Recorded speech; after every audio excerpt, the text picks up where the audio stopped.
Morning, Perry. Morning, Wally. Morning, Skura. Morning, Atima. Morning, all. Morning, Skura. Morning, Wally. Morning, Wally. Morning. Who's this other guy? Morning, all. The guy with the glasses, who is he? What's Is that? Oh, yeah, it's him. It's an actor. It's an actor, Mike. Some actor. Okay. Hollywood. Okay. Hey, Wally. Thank you very much, Mike. Very well. I hope you are too. Yeah, all good, thanks. All good. Morning, everyone, and thank you for joining. Morning, Skura. Morning, Ken. From the north. I see Wally's getting ready for Christmas. Well done, Wally. Where do you see that? Wow. Down below your chin. Oh,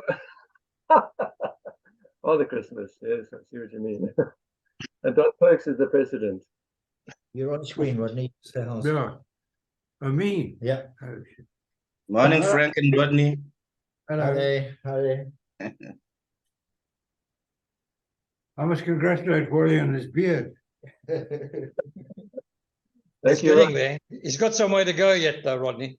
Exactly the first time I've ever had it. When is the Father Christmas ceremony?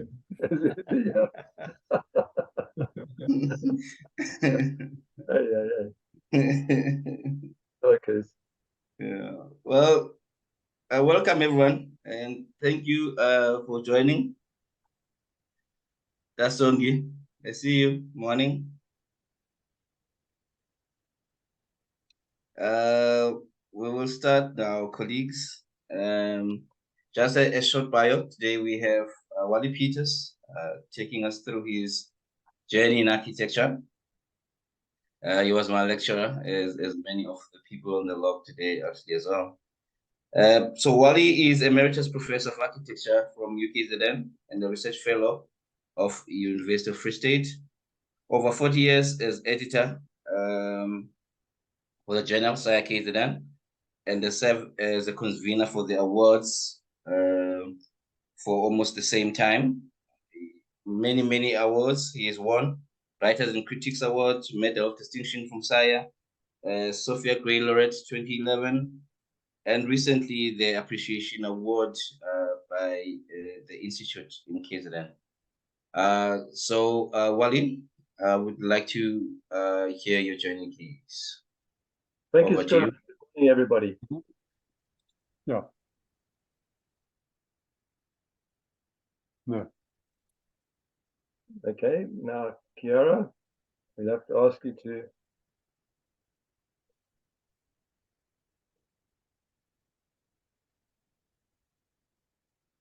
and if you can enlarge that, please.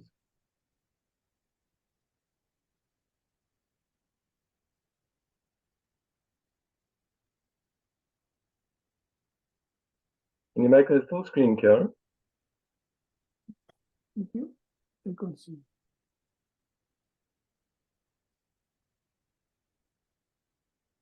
Okay, well, let me just start while Kiara is getting it to full screen. The topic I've chosen comes from Peter Dirk Uys, who has a play called Sell by Date. And he talks about not retiring, like the tires in the car, but rather get a retread for your tire. So that's where I've taken it from. And I've been fortunate enough to have a few retreads. Kiara? Now, I just wanted to run through what I've been doing rather than start with my youth. I did my bachelor's degree in 72.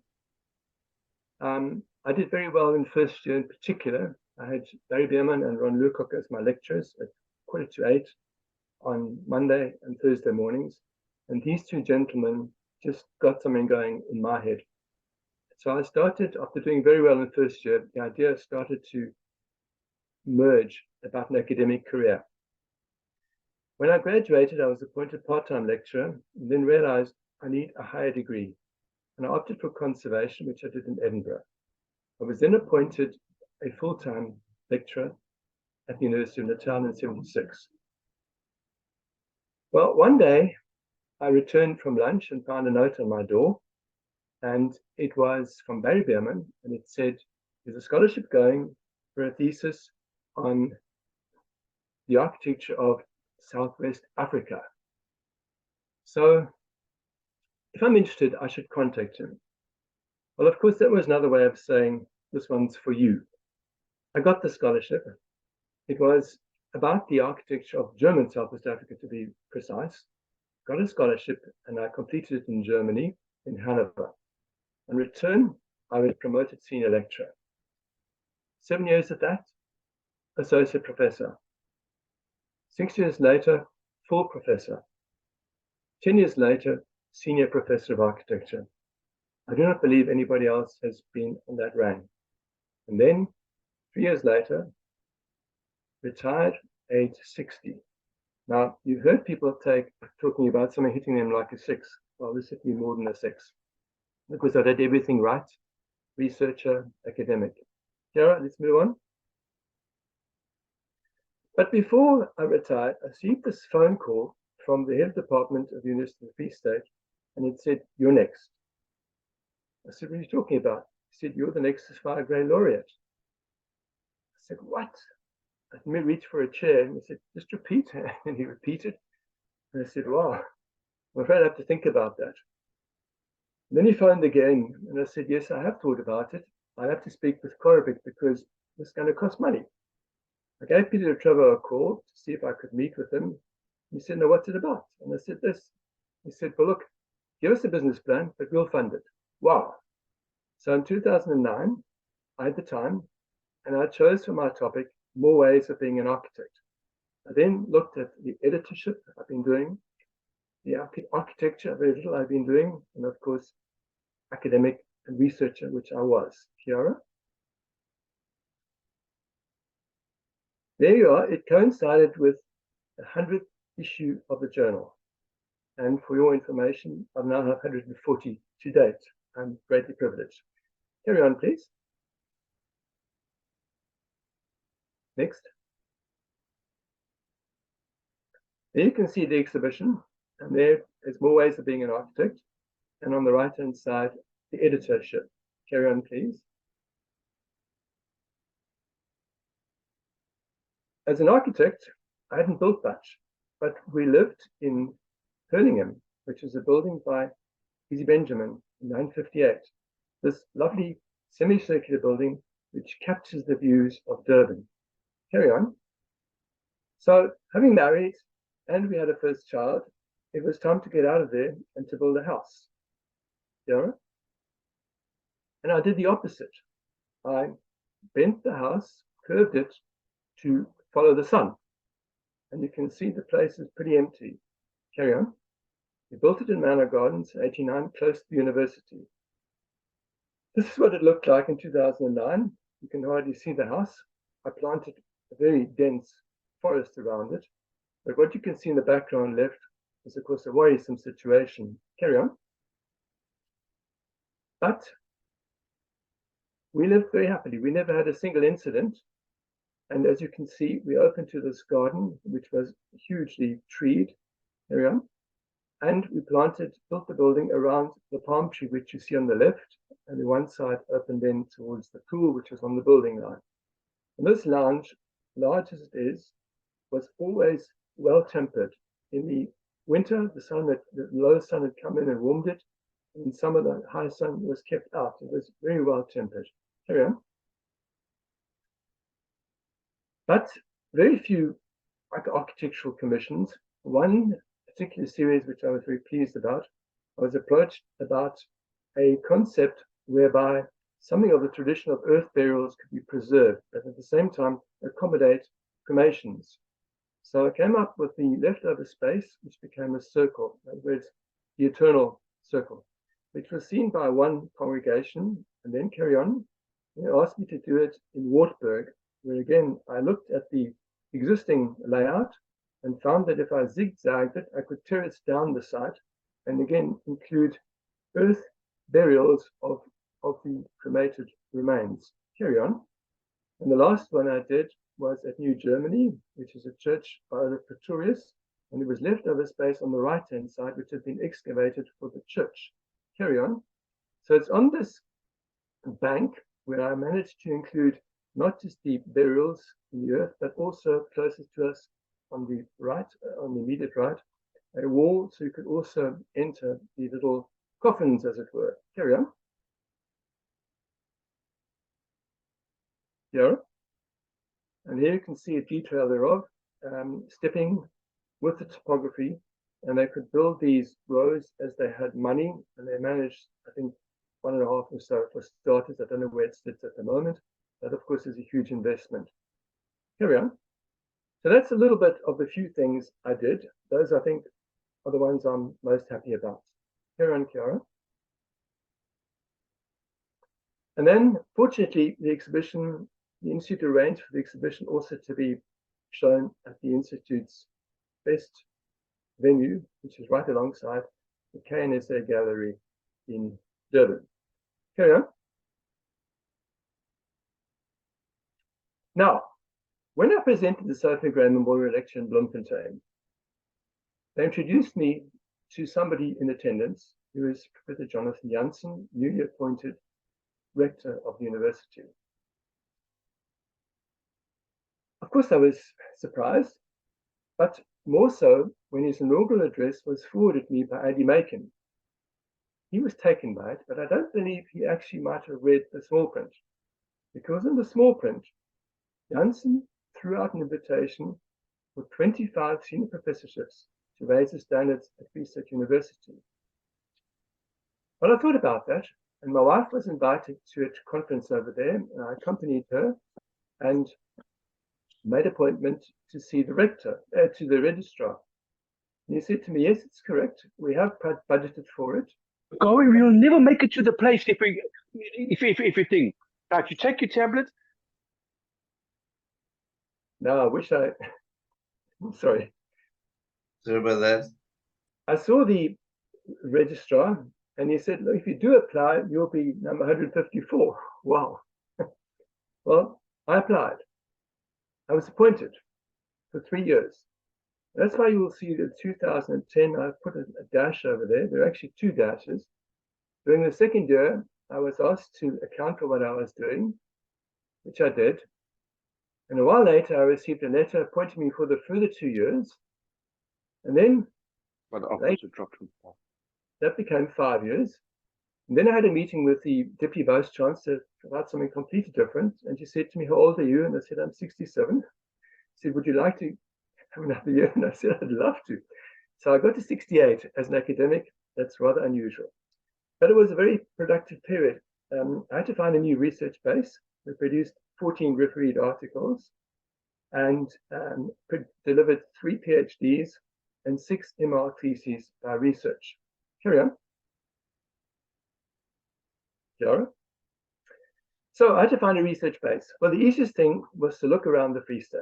And there I found, of course, Hans Hallen's Portrait Monument, which had never been published other than the competition-winning entry. So that was the first piece of work. And if you don't know it, this had to not just commemorate the 5 treks, but also the place of the woman in the trek. And Hans created a situation in the heart of this 5 cluster, which should have had a statue of a woman. It never happened, and maybe fortunately it didn't, because I think that woman would have had a terrible time in the heart of this lovely monument. Carry on. Also in the Free State, not won by competition, was one of the most controversial buildings of the 20th century, which was the Welkom West in Kerk by Rudolf Uitenbogart, which stood me in good stead later. Carry on. And if you don't know it, Jack Barnett won the competition for the Welkom Civic Centre, but that was the second he'd won in the Free State. He'd also won in 1948, interesting enough, the competition for Harry Smith High School. I didn't know that high schools were ever put out to competition, but that one was. So there was Jack Barnett, Hans, Rudolf, all the leading architects of the 60s. Coupled with that, carry on, I was very lucky to live in a flat, the right-hand one, Embryo Mar, which was designed by Henk de Bie. Now I knew about Henk de Bie. He also did the building on the left, which is semicircular, facing north to catch the sun. Mine is not just facing north, it also curved to catch also the west sun. And in the Free State, or in Bloemfontein, the ideal situation is not 10 degrees east of north as Durban, but actually 10 degrees west of north because of the cold in winter. And I managed to get the north, so I was very lucky. Carry on. And one of the great things about this it was a design very much like the social designs in Germany and Europe in the 30s and 40s. So there was built-in fittings, which was very, very useful. And on the veranda, there was a section with perforated bricks for clothes to dry. It was really wonderful, longitude located, and ideally located from a comfort point of view. Carry on. So I managed to get Hank de Beer's work with a junior colleague. I always tried to get other colleagues in. That's why a number of these articles we did were collaborative. Carry on. And then you can see here delivering the third PhD. This is the way these things are done at Free State. The supervisor actually introduces the candidate to the rector, to the chancellor for capping. And then you can see also we had a few more people, carry on, Chiara, which included Chiara, Trish, who you see over there on the right-hand side. So I introduced 6 masters and 3 PhDs. The whole university in its history had only had 1 PhD, so it was a very good innings and exactly replicated what I did at the UK KZN in 32 years. So there was a really good innings to go by, and we set a new kind of, not standard, but a new level, which of course now helped with Jonathan Noble, who's taken over as head, who has introduced the PhD by design. Carry on. So that was the first retread. The second one happened when I actually retired from Free State. They appointed me a research fellow. Now that's a wonderful thing because you can draw on your research funds. And I, with 14 refereed articles and all these high degree candidates, I built up quite some research funds. And I could use them.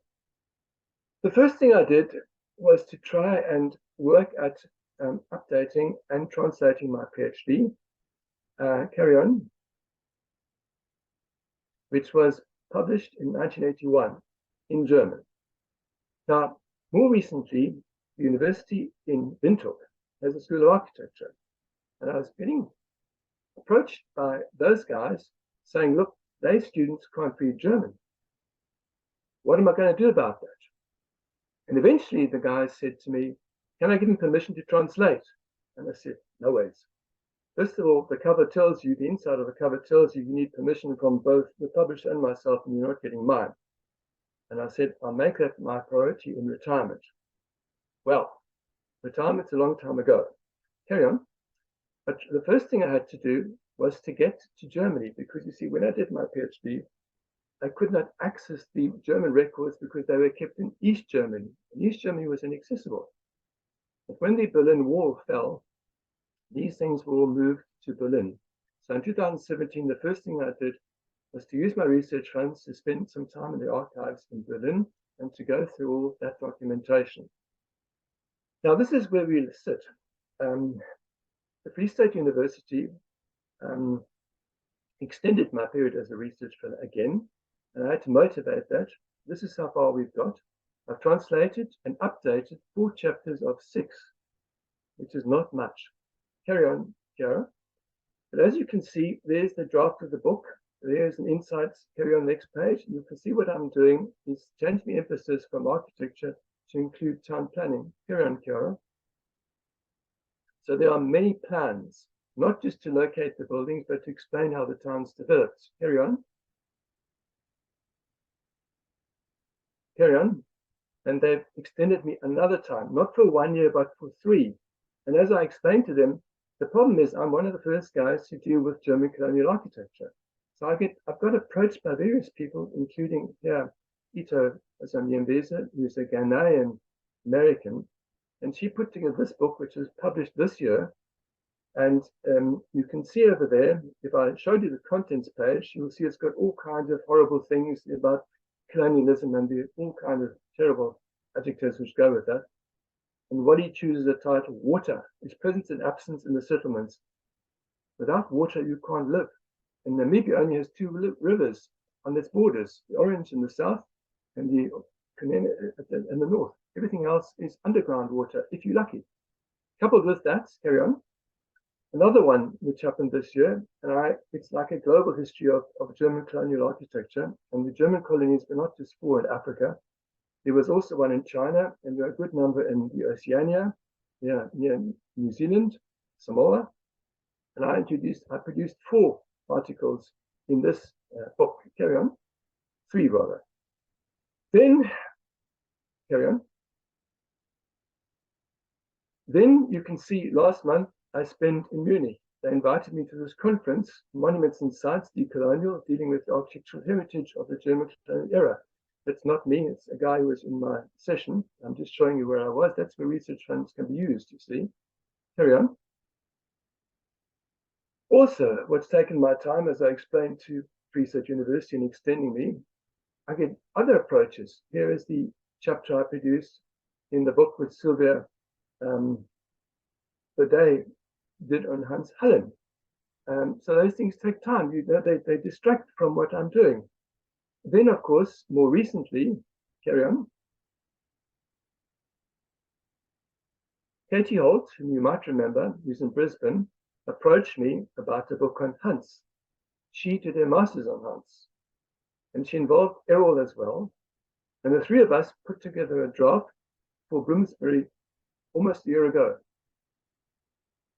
The comments came back 2 or 3 weeks ago from the referees, and they've got 3 things we've got to deal with, but that's as good as we're going ahead. By today, this morning actually, we're submitting the revised draft for Bloomsbury to now make a final decision. I think the title which Errol has found in the text of Hans' Adrift on the Periphery is a very good one. And the interesting thing about this, of course, is we communicate by Skype, by Zoom. And when I start my day, it's the end of their day. But it's worked very well this far. And I've now, after this, got to check the final submission before it goes to Bloomsbury for approving. Then, of course, I've got to get down to it. So you can see the kind of things I'm busy in the one retread. Carry on. Yara. The next retread actually comes from my master's, which was in conservation. Now, when I got to Cape Town, I figured I'd better do something about that. And I got myself registered for the UCT course by Steve Townsend, a short course, because I felt I must get up to date. I was then appointed to the Built Environment Committee of Heritage Western Cape, the equivalent of a MAFA, and that gave me 3 years of getting to know the system. But of course, it all happened beforehand. Carry on. Now, when we got to Cape Town, and I should have explained that, because my wife, before reaching 60, got the job at Cape Town University as deputy director of the libraries. And you can see by the next slide that Devil's Peak, the background, is visible from our house. It faces north, which was my number 1 requirement, but I dare say the north has not got too much impact in the Cape situation because the sun has not got the power and it's far too low. But we are very well located. Carry on. And then while I was commuting no longer from Bloemfontein to Durban, but Bloemfontein to Cape Town, we live near Claremont, I saw Roelof's Werkmüller Center blocked up and really rotting away. All of a sudden, I was approached by the heritage practitioner because they needed an architectural report on this. Carry on. Lucky for me, if you don't know the building, carry on, Cara. This is what it looked like in its heyday, the same photograph I've just shown you. So all this on the right-hand side has been changed and it's covered with trees as well, fortunately. But it's hugely changed. Carry on. This is what it looks like in a large drawing. You can see it's been partly painted, but it's completely hoarded. The basement is full of water. It's in a bad way. Carry on. So I researched it, and I was lucky the model is actually kept at Free State University because the drawings just do not explain the complexity. So the students would get their cell phones and they would push it into the crevices and torch and throw light into it so I could actually understand what the hell goes inside these very bits and pieces, which I couldn't in the current situation because so much has changed. Carry on.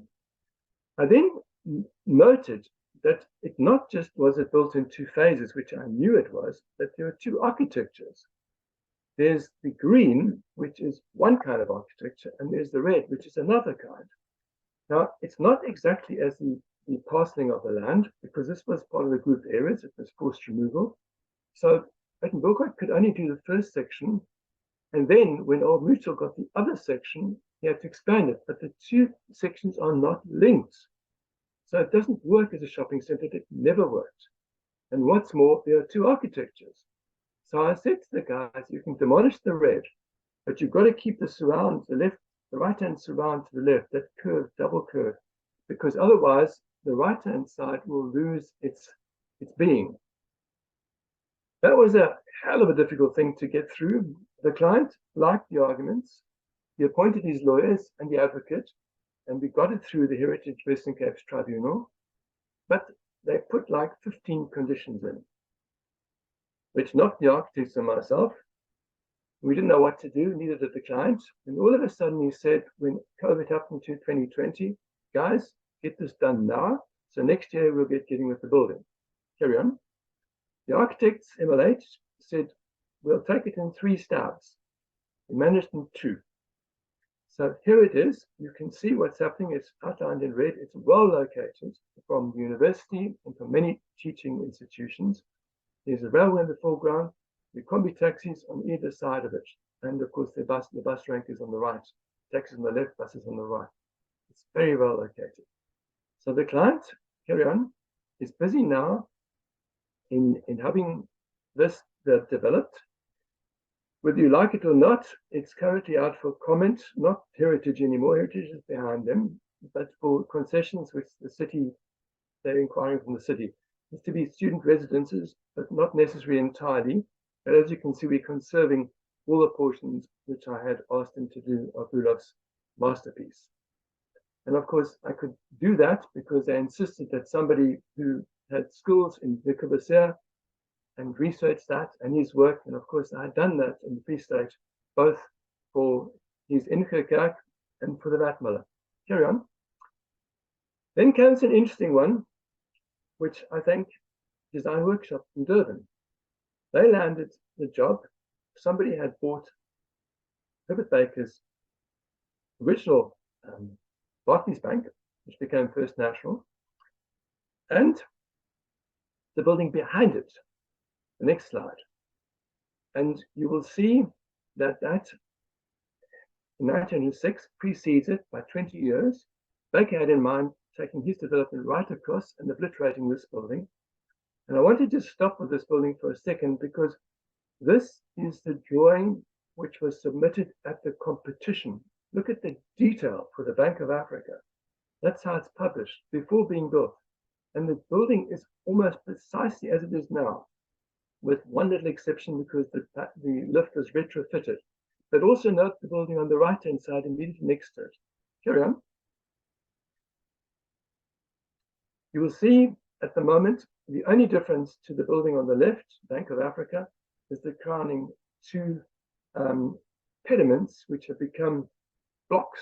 That's, of course, because it accommodates the lift and needed the lift tower on one of those. And another stair was forced in. But you can see the building on the right. Now, when Design Workshop was busy with this, it was the building on the left, which is Baker's building, plus this, and it was all going to become residential. It's now been sold, and it's owned by a German developer, and he's also acquired the building on the right-hand side. And it's to become hotel offices, and it's going to be extended up top. And the bottom, in this case, is a general restaurant. The main one is actually the hotel entry, plus restaurant, all kinds of bar, all kinds of things. But the building on the right is the one I want to show you. Please carry on, Kiara. You can see over here, it was built, completed in 1905. It's a real, by William Black, a real Sullivan-esque building with a base, a shaft, and a capital. Carry on. It's also one of the tallest buildings. It's on the left, as you see it over there. And to get there, that height, carry on, you will see that it was built as a steel frame building. It was probably the first in Cape Town which was steel frame. Now, of course, Sullivan's big question was, how do you then clad a steel frame building? And he came up with the idea that you add the base, the shaft, and the capital. So here you can see the covering being applied in stone. Carry on. And you can see the detailing which the capital in particular got in the design by Black here from the Green Market Square, one street up. Carry on. But if you go there today, you will see that the left hand, that's as it was a few years ago, is different from the right hand, because the right hand side you see at the top is like a halo around the capital. Well, the halo is actually this. Show the next slide, please, Kiara. It's a big structure with tie rods to keep the cornice up. So this Sullivan's cornice is one hell of an imposition, and it was leaning over. Now, the last thing you can allow is for this thing to collapse and fall down in the public in the street. So it had to be propped up in St. George's Street Mall, I might add. It had to be propped up with this structure on the top in a previous repurposing. Carry on. Carry on. Now, if you go inside, that's the inside of the steel frame structure. You can see there are not steel, not concrete slab floors yet. There are steel I-beams, and there's permanent shuttering, which is corrugated iron. And then, of course, you get this layer of concrete, not necessarily reinforced over that. And to get light into the interior, you can see what they did, or what Black did, was get long, narrow windows. Carry on. It's a very interesting structure. And of course, there's a very fine cast iron staircase, which the architects have at this moment not included in the redevelopment. Of course, you can argue that a steel cast iron staircase is bolted together, but best of all if it stays where it is. Carry on. Now, this is how much this German guy owns. Rupert Baker's building is the one, the donut on the right. The Bank of Africa is top left, and what they call Nedbank building is on the top, at the bottom left. But he's got 3/4 of the block in his ownership. Carry on. Here you can see Baker's building under construction. Incidentally, people say it's his last building. It's not correct. He left South Africa after doing union building. He went across to India to help his friend then, Hutchins, to build empire in India. But of course, they fell out very badly, parted enmity, and Baker continued in London, the Bank of England, and then this was one of his next big commissions, which was Barclays Bank in Cape Town. And you can see he's got this big vault in the center. Carry on. And then, of course, if you get inside the top of the vault, there's this little tempete, little temple in the round, and you can look down into the banking hall. So this banking hall is always naturally lit. Carry on. And there it is in its heyday. It is superbly finished in travertine and superbly well detailed. And after all the years of F&B, who've only recently vacated it, any fitting they put in was put in very carefully. So we've removed them now, and they were not drilled in, they were siliconed and what have you. So it was really very well kept. But what do you do with a space like this? Now, carry on. If you look at the grading, as the word is over here for listing, you can see it's all red. It's the block in the center. Now, all red means it's 3A graded. That's the highest grading at local level. The next is provincial level, which was formerly National Monument. So you can't do too much change to these 3 buildings. And they're also surrounded by lots of red. There's the green opposite, which is the one that makes a big difference, of course, because that's grade 3, the lowest grade 3C. But there's not too much you can do with the 3A grades. Carry on. So this is the proposal by GAP at the moment. It's to get further space on top, office and hotel, and right at the top is the hotel relaxation area, drinks, etc., behind a glass screen. But the owner wants to have greater communication, visual communication between inside and out. And you can see something in the bottom right, which is a bit of a worry. Carry on. Fortunately, I found what is very unusual. I found Baker's perspective of what he had in mind. And of course, he only got to build 3/4 of that. The top 2 floors, plus the floor in the mansard, was never built. So we knew what volume Baker himself had designed his building for. And this perspective, incidentally, was by Gordon Pilkington, who was the winner of the Cenotaph competition in downtown Durban. And he was a partner with Eagle, Pilkington, and McQueen. So there's an interesting combination over there too. Now look at this perspective, the people in the foreground and their very tall windows. Now that's what you did. The problem is that the vaults are in the semi-basement.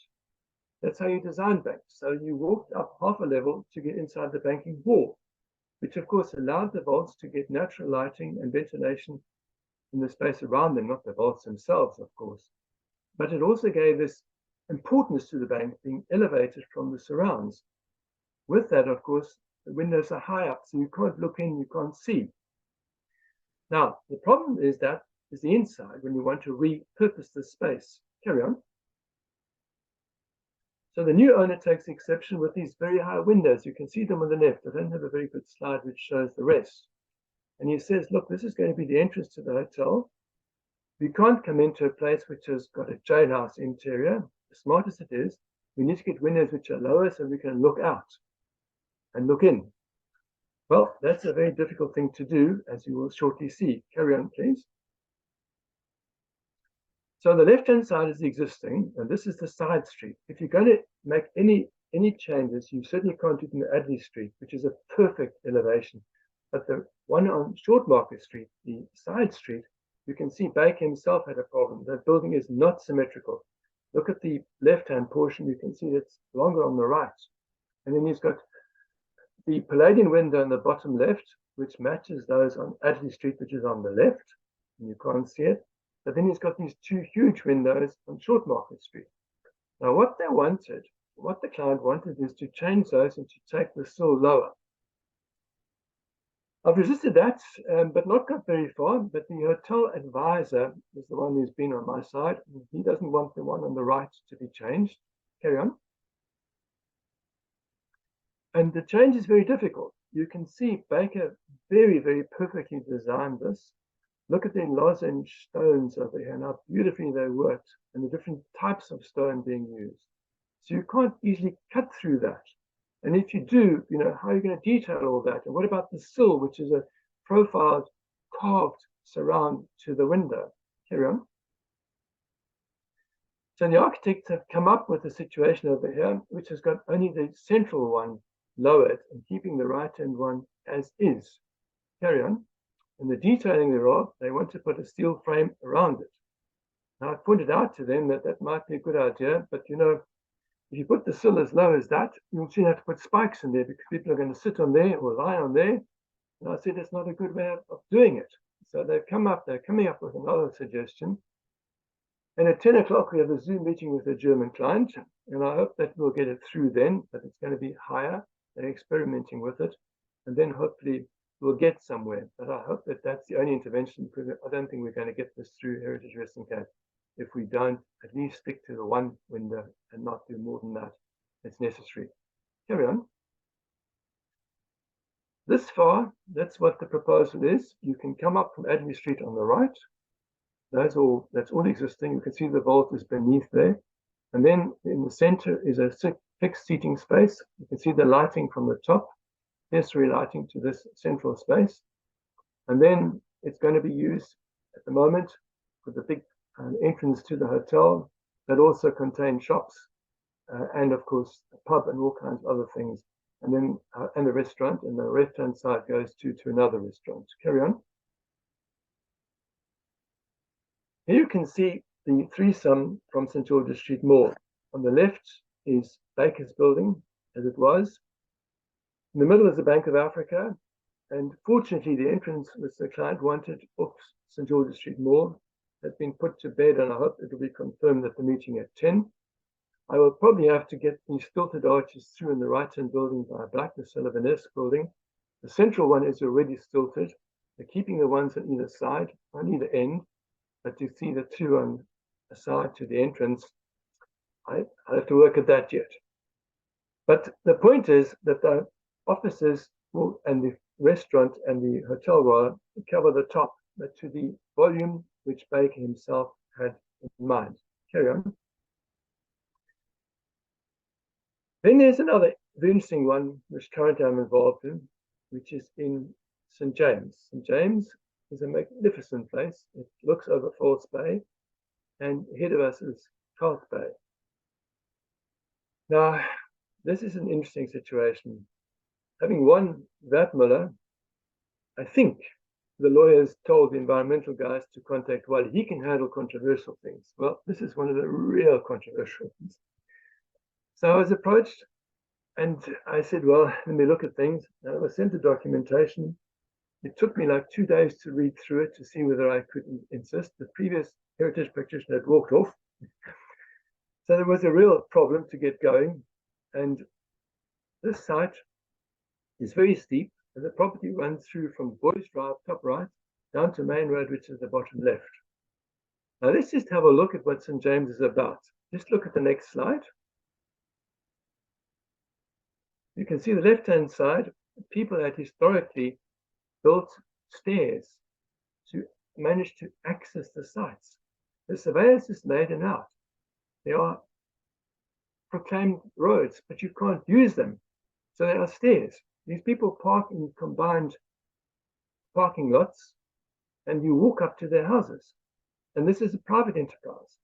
The right-hand side is a funicular. It's privately owned to get to a house from Boys Drive, and there are a few of those. It's very difficult to build over there. Carry on.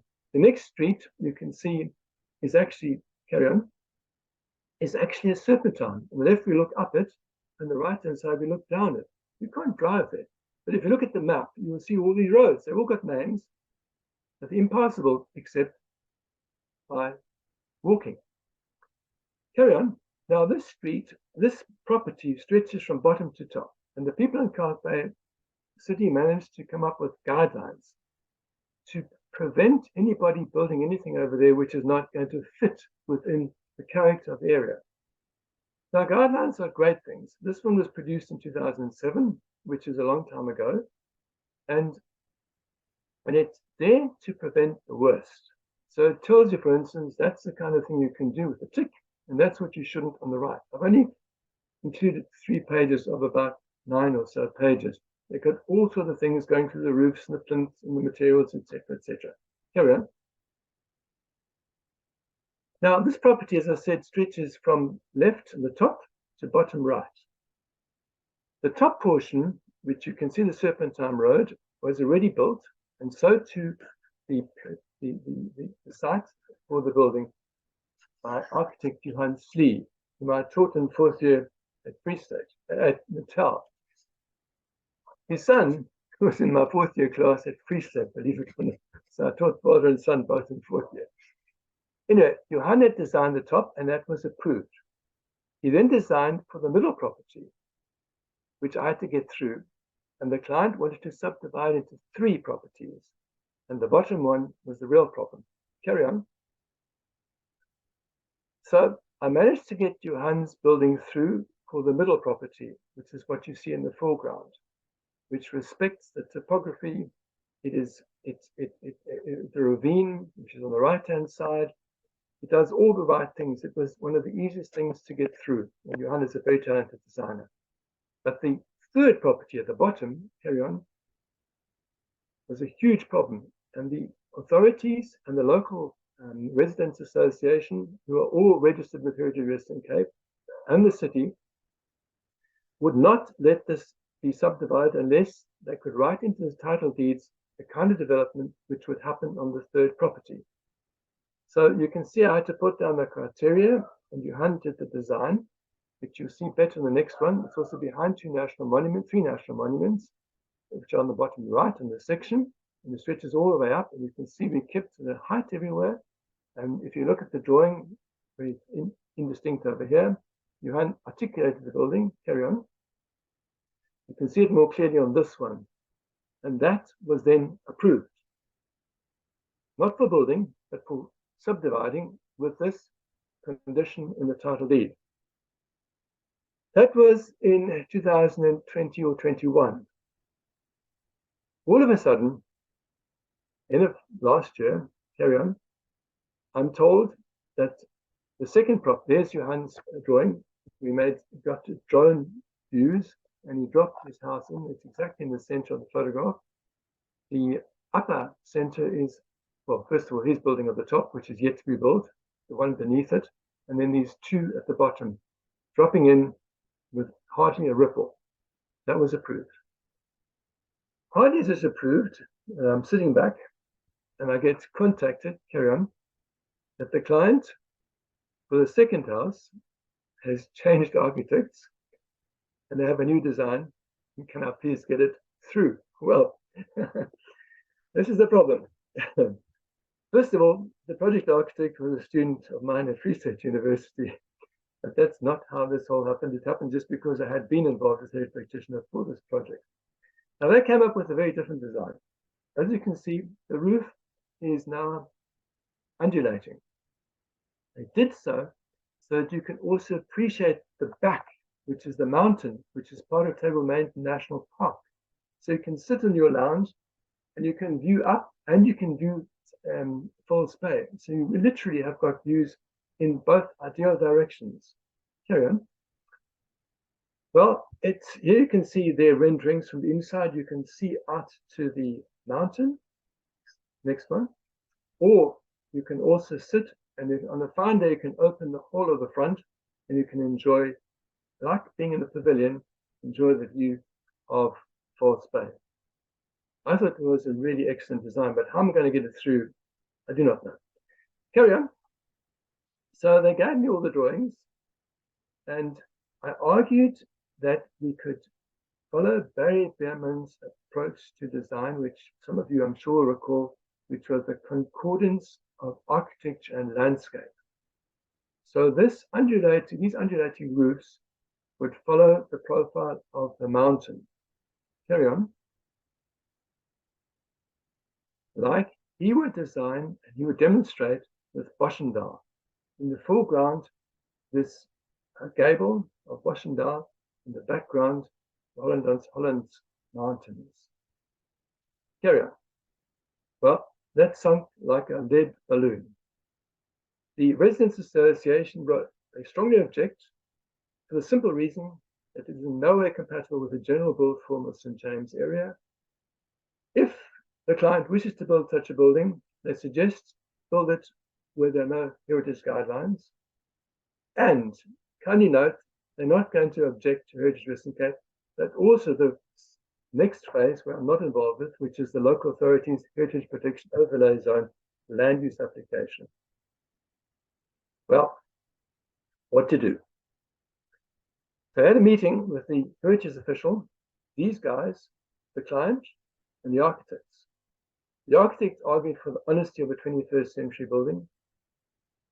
The residents objected. They want an arts and crafts building with Marseille tile hip roofs. The client said, we accept. I said, I'll fight because I got all these things through by fighting, by going from one meeting to the next, doing what they wanted, but showing them that that was not the right thing. So the architects went back to the drawing board and they came up with the first proposal in my absence. Please show that, Kiara. And you can see over here a hip roof, very shallow, with sharp eaves, and you can see a stone base. You got nowhere. The local guys said that's not how you do stonework, that's like a wallpaper, and those roofs are not the kind of roofs which should be there. So we got the revisions, And the city was a little bit more positive, and the architects produced a second revision. Carry on. Which is this one, which I'm now busy working with. You can see by this in the background, it matches quite well. Carry on. You can see that they tilted the eaves in such a way that you can still appreciate the view up to the mountain, as well as you can have this wonderful panoramic view of False Bay. Carry on. But I asked myself, is Heritage actually winning by meeting with those objectors so literally? Howard Harvey Fagan has got his house, which is known as the S because of its undulating roof. And you can see again in the background of the mountains. How would he have managed that in 1965? And we can't manage it today. So I'm just telling you, I'm not convinced that Heritage is always doing the right thing, in particular in this case. But the client said, that's it. And I'm also grateful actually that and I told the guys that there are people who care what is built in St. James. This is a registered group. They will not allow anything. But I think one also has to look the 21st century in the eye and to see that there are other ways of doing it. And all other buildings only face, with one exception I could find, face False Bay. They turn their backs to the mountain. This guide also says you can't do vaulted buildings, you can't do all kinds of things. And I showed them that all these things exist over there and they're well fitted. The architects being prepared to green the roof, but we got nowhere. So you can see it's interesting. This retread of mine keeps me awake. Carry on. And these are my current projects. So in conclusion, I gratefully accept all the retreads. And I'm very grateful for this opportunity to reflect on what I've been doing in my retreaded life. I'm particularly grateful that you guys gave me this award, which you might have seen in the background. It's right behind me. But I'm very, very grateful. And finally, when Donny Turon left to accept the headship at Port Elizabeth University, and he'd returned to Durban, he said to me, Wally, these are my friends. I feel exactly the same. But he would continue and said, all these bitter battles we used to fight. No, I had no bitter battles. I'm very glad to be part of this friendship, and I'm very grateful for this opportunity, Skura. Thank you so much. Thank you so much, Wally. Well, I just found it maybe appropriate not to interrupt. It just felt like a lecture, and it was flowing very well. So thank you so much for that. My pleasure. Wally, the buildings, for instance, the Barclays Bank or FNB one, I can imagine there would be tons of detailed drawings for that to be able to realize such prolific stonework afterwards in terms of the architect's involvement. Exactly. I cannot find any of them. I suspect that they might be in the London archives of Herbert Baker, but I haven't got access to them. It's a real problem. But when Design Workshop was working on this project, they changed nothing of the exterior. So we managed to get that approved. But now these changes, I think there's going to be a potential problem. But I'm pretty confident that we're going to get through if we go through really carefully and only choose the building, the interventions were absolutely necessary for the new purpose. It's so difficult to have this elevated floor used as today we want to use it. And even banks don't do that. In fact, banks have got no more visibility. It's all electronic. So there's an interesting problem over there. But of course, yeah, you can continue on. Now, I wish I had access to the original drawings. Yeah, but of course, the good thing is that they can be repurposed or they can be adapted to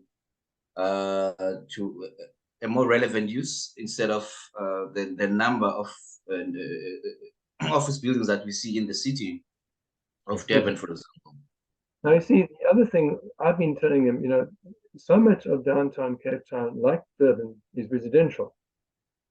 You could build Woody's Foods. It doesn't need any windows, as you all know from opposite the Institute.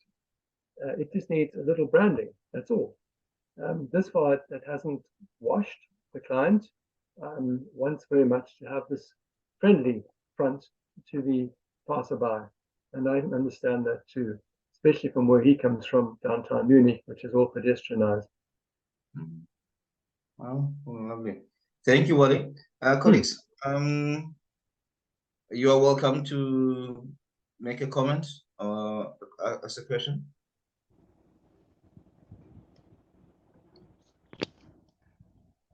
All right, Kevin. Thanks, Skura.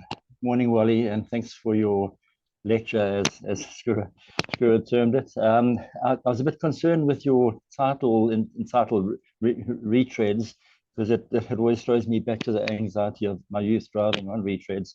And I thought the word Renaissance for you in the context in which you work might have been a better choice of words. So well done, and thank you for that. Your rebirth in doing all this work, I think, is appropriate to the person we know.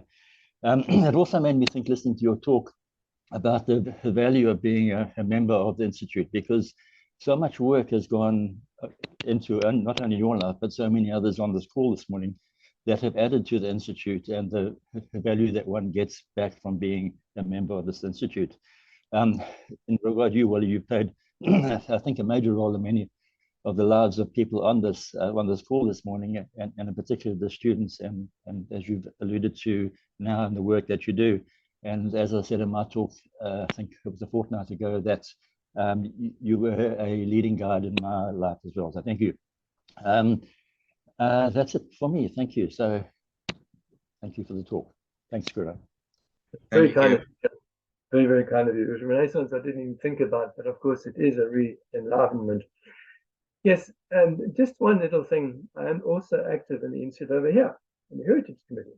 But Kevin, they didn't allow me in until the Vatmüller thing was behind us, because basically the Institute, in fact, it was a baptism of fire. I had to present the Vatmüller proposals to the Institute, and I got a ton of bricks in my head. You see, you're touching something by somebody who is so revered over here. And I thought to myself, at least they could see that I'm trying to conserve the important things. Incidentally, the previous heritage petitioner had said demolish the whole thing. I didn't know about that.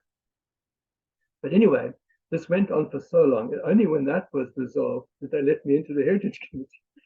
So we meet monthly, in fact, twice a month. The one meeting is what they call the general meeting. The second one is to comment. So any project in the center of town, we are a registered commenting party with Heritage Western Cape. So we get involved with all these kinds of things.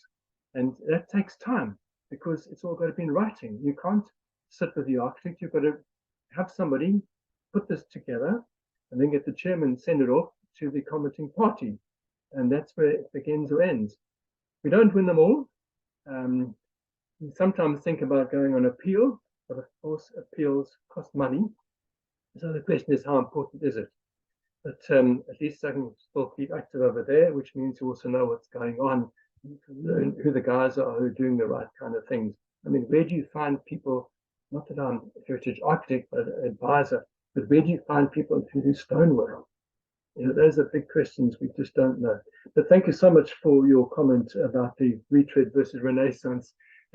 Yes, I think I should have done that, Kevin. It's a very good suggestion. Thank you so much. Thanks, Wally. Alicia? Alicia? Thank you. Sorry, time to turn my video on. Hi, Wally. It's so nice to see you. Sorry I missed you in Sedgefield last week. Yes, but I just wanted to remind you of how you used to do your research before the days of computers, and your famous recipe cards, which you introduced me to when I was doing my research for my master's by research all those years ago. Yes. And I don't think any of you might know, but Wally would collate his bibliography on recipe cards and then any additional notes. And then he had this box, like it was, I think he had specially made, it's like a little suitcase. And it's a phenomenal way of keeping a record of what you're reading, and then the notes on the reverse of the card as to what you needed to apply to your research. And I'm forever grateful to you for that, because it helped me significantly, not only when I was doing my master's, but later on, and I became an academic as well. And I'd like to say thank you for that, because I think you also gave me an opportunity in opening the door when I arrived in Natal, KwaZulu-Natal all those years ago, to become an academic myself at UKZN. So thank you. And as always, thorough to the minutest detail, your presentation. Thank you. Very kind of you, Alicia. That suitcase is right here. It's got all the Namibian stuff you see, and I've used it extensively because this update means you've got to go back to the notes you did and see how you would maybe reinterpret it, and of course retranslate it. And it's not so easy. German terms not so easy. As a matter of fact, the German colonial terms, there are no immediate equivalents for the English colonialism. I've had to, the preface has got to tell you all the kind of things I've had to go through to make it communicable to today's students. And thank you for that. It's in many ways better than a computer. I tried to show the students at Free State University my laptop of the 1970s, as I call it, and I would have shown you the photograph, but as you notice over here, there's something not working this morning. So Kiara has got to change the slides, which is not my style, Alethea, but thank you for your comment. Thanks, Alethea. Thanks, Wally. Ken, I see your video is on. Do you want to say something? Thanks, Gura. Wally, maybe a bit of contention now. Your comments about the power and the influence that heritage is making in our country in relation to creation and new work. I mean, what did Herbert Baker have to demolish to build that building on Adderley Street? Do you believe that heritage has now got to the stage where it's actually holding back creativity in our cities and the production of cutting edge buildings for purpose these days? What do you think? Well, you see, this is exactly what this German client is saying. At the same time, he told us about heritage buildings in Germany, which he has recycled and got somewhere, which I've already told him. I think he's being a little simplistic about that. But to answer your question, when Herbert Baker built that building, he said he actually writes he wanted to clean up something of Adderley Street. And if you look at the photographs of previous buildings in that particular position, which I can't precisely locate, but things didn't look quite as good. It looks like he added something over there of stature indeed. It was anachronistic. I mean, that's done in the 20s, and he's still designing Renaissance buildings. It's not quite current. He did it very well, though, and very thoroughly, and it's weathered exceptionally well. So my problem is really in St. James, where I really think that the architects had a good suggestion, and Khabi, as I said, got his own house through. At the moment, we've got a problem, and let's see what happens. That client says, "Oh no, we're going to settle it." This German client, the Baker's building, says, "No." But at 10 o'clock, we have a Zoom meeting with him, and I'll tell you whether he's buying or not. But on my side is the hotel developing advisor, who at least sees it my way, but for other reasons. That high silver works very well for the spaces he wants to use on the inside. But the central building, central window, he also wants lower, but not quite as low as the architects have got it at the moment. So we'll see what happens, and I do hope that we'll win that one. I can't guarantee it'll be accepted for hairdressing. I believe it has the potential of driving investment away and, in fact, creating fragmentation or relocation, i.e. Umhlanga in relation to Durban City, Sandton in relation to the centre of Johannesburg. It really is, it can and it is becoming counterproductive in my view. Yeah. Now, this client is exactly what you're saying. He says, my office in the centre of town, and yet there's a demand, and it will show that there is a demand. And the hotel, for instance. So he's doing, in many ways, what is against the stream. And of course, I'm particularly grateful that somebody has so much confidence in downtown Cape Town. Yeah, thank you. Thanks, Wally. Thanks, Ken. Thanks, Wally. Any more comment or question? Wally, I always wondered, in terms of writing, as architects, we're not always the best writers, and I find it takes too long, and it doesn't come naturally to me as perhaps design. It must be a special talent, I guess, to do that, and what has made you to really pursue that to the level that you have writing now? Yeah, Skura, it remains painful. I've got to get all the facts together, make a draft, put it aside, and try and work at it from the distance again.